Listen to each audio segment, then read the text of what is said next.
Okay, let's have a look at my very favourite question on the paper. We're having a look at the journal intime diary entry. So approachable for students, so doable, so open-ended, and year on year it is the question that gets the best marks. So this is the question that I recommend that every candidate attempts. Okay, in the traditional paper, in the kind of old format, question 2A, 30 marks, 7.5% of the Leaving Cert. In the current adjusted papers that we have, it's appearing generally, not always, as question 2. Okay, it's not guaranteed to come up there. And it's coming up as a 40-mark question. That is 10% of your Leaving Cert. 75 words is the kind of minimum we're aiming for. We know that the H1 is kind of between 100 and 120 words for 10% of your grade. That is the difference between a full letter grade, okay, H1 to H2, or, going up H3 to H2.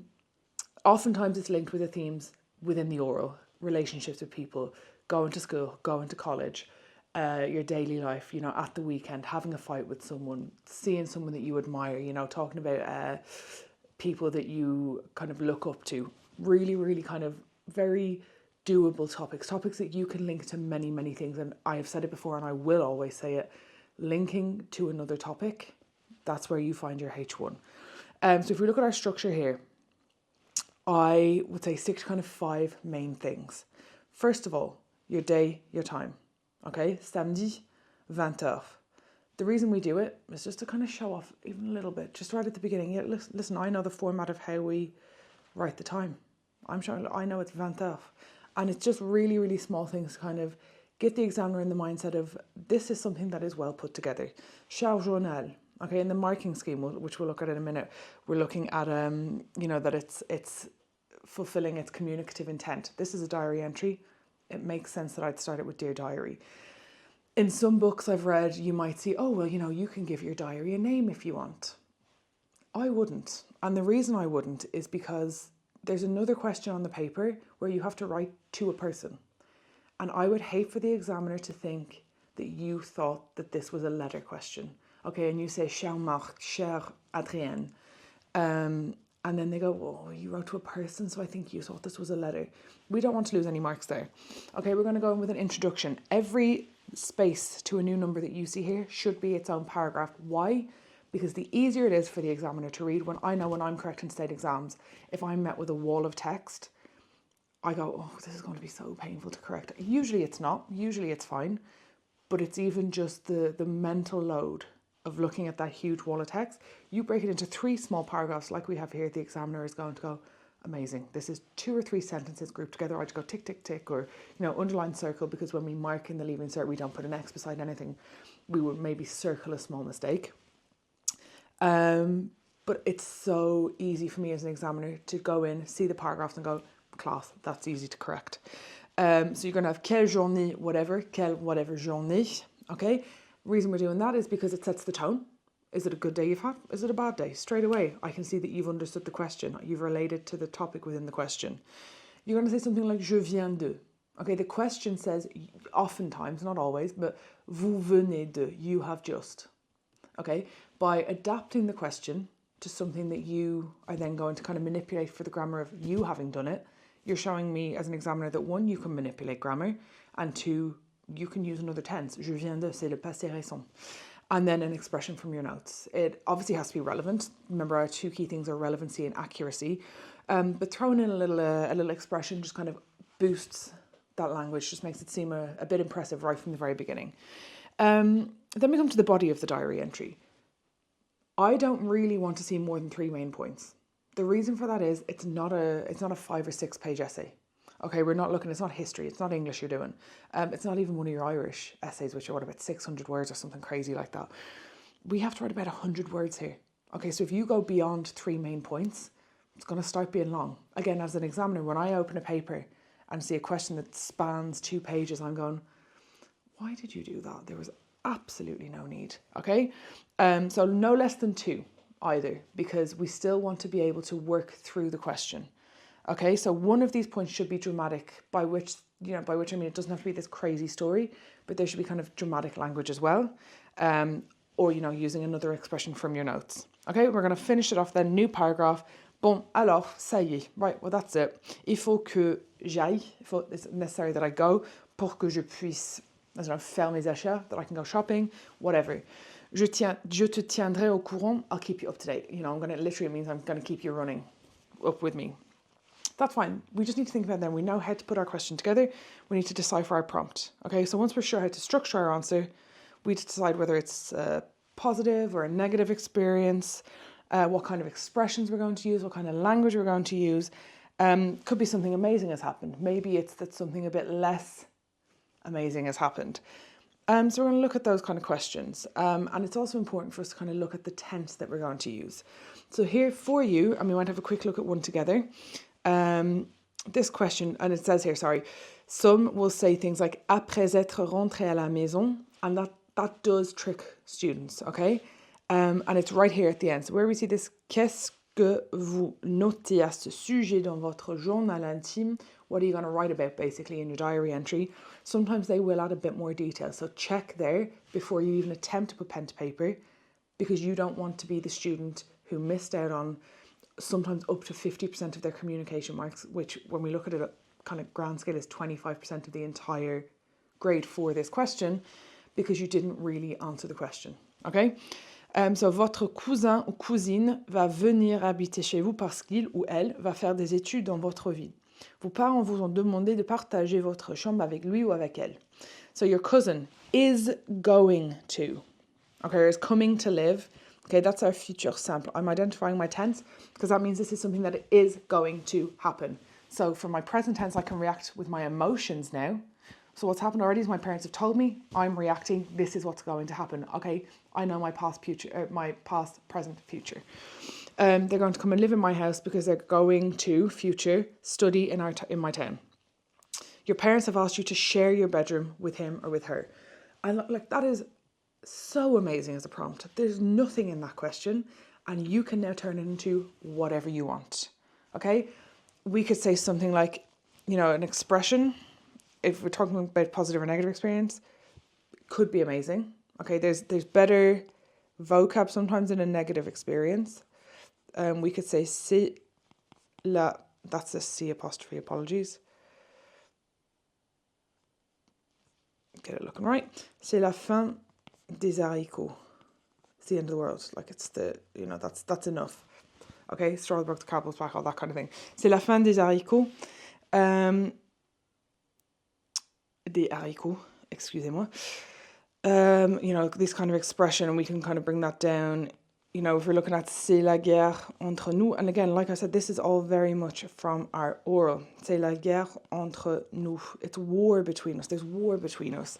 You know, we're looking at the verb se disputer. Again, you could spin this for, oh my God, it's going to be amazing. Like, I can't wait. I can hardly wait. Je peux à peine. That's 2 words. Apologies.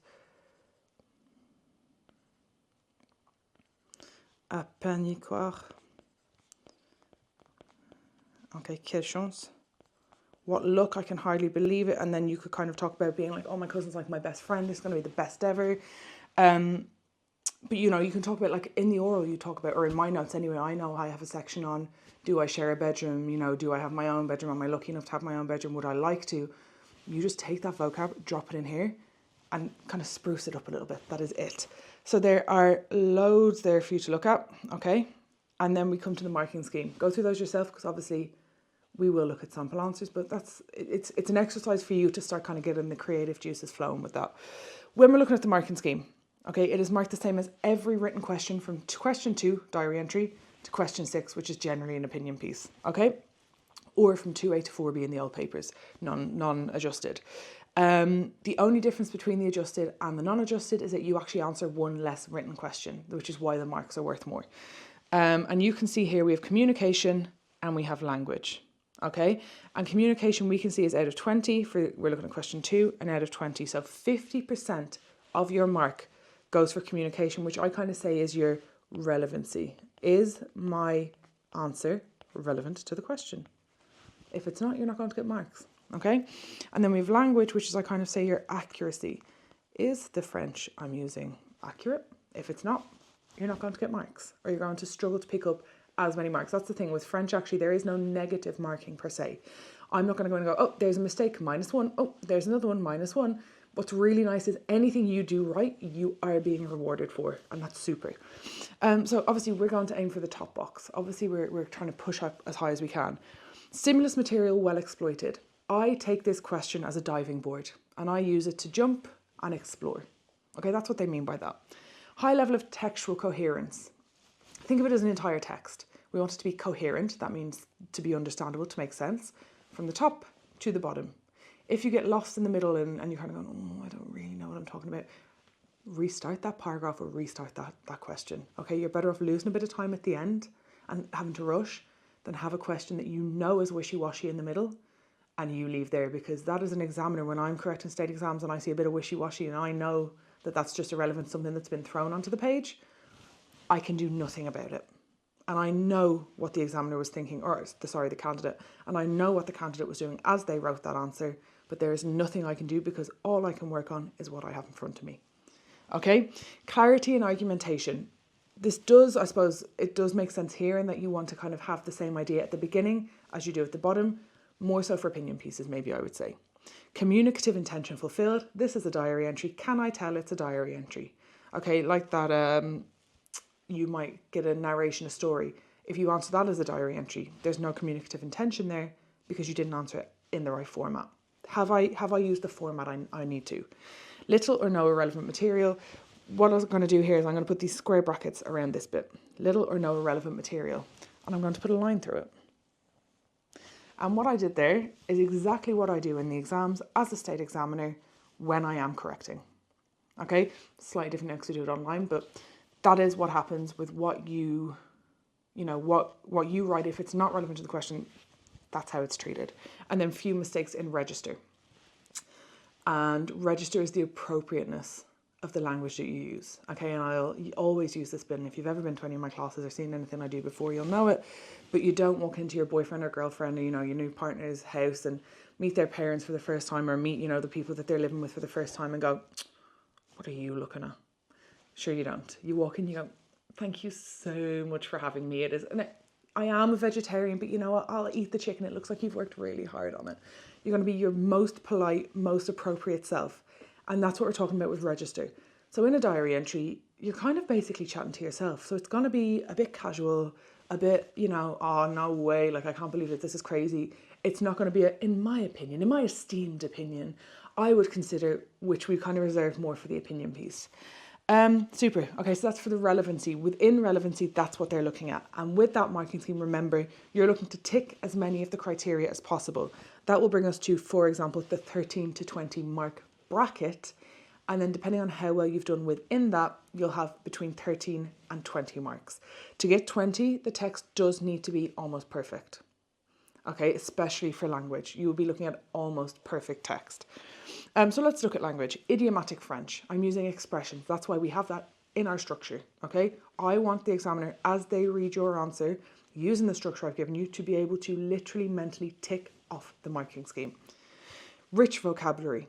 Okay, using a bit of drama, if we throw in a bit of our dramatic vocab, that is rich vocabulary because it's not going to be your everyday. When do we ever get to be dramatic in the leave insert? Complex sentences well handled. Generally, that means that we can use qui or que as a relative clause, or, we're opening up a new part of the sentence. Not always relative, it might be subordinate. There'll be a few mistakes in verb, agreement, or spelling. Like that, the language is as close to perfect as can be. Now, the only thing I wanted to say in the previous section is we see this word monoglot. French monoglot would have difficulty understanding. That's the bottom box, so it's not even relevant to us, but I do want to just bring your attention to that word. Monoglot, mono meaning one, glot to do with languages, is this person who only speaks, or here, only speaks French. And like that, your examiner, okay, your state examiner, me, your teacher in school, we speak French and English. And when I see your answer, I go, oh God, I know what they were trying to say. I really feel for the student because I know what they wanted to say. But that is not what they said. So you have to imagine the examiner looks at this paper and goes, right, let me take all the English I know. Like when I'm doing it, I say, let me take all the English I know, put it here for a sec. And then whether I'm correcting French or German, I say, let me think, okay, let me get my German hat on or my French hat on. Does this make sense in only French? If I ignore the influence of English? Does this make sense in French? Does this make sense in German? No, then it wouldn't be understandable by someone who didn't speak English. And that's really, really important. And I will always talk about the importance of decentering English. Okay, this is a new language. This is not English, which is really silly. You know, it sounds so silly, but what you're learning is French. So we have to think, how is it done in French? Not how do I translate this? And that's really where we're going to start seeing an improvement in grade. So again, here we've got some practice questions for you to have a look at. Past papers are amazing. You know, mock papers can be good. But if you run out of those, because I know there comes a point in sixth year where you're like, God, I've done every Jean Lalande team all the way back to 1995 and I've run out. Here's just some practice ones to keep you going. So have a look through those. You know, really keep on top of making sure that you follow that structure. Okay, make it easy for that examiner to correct. That you know, really break down, is it positive, is it negative? What verbs am I going to use? What constructions am I going to use? What are my 2 to 3 main points? Let me put together a little plan so that I am sure that my question, my answer is strong. It's relevant, it's accurate. The examiner can tick off the marking scheme as they go through my answer. Okay, super.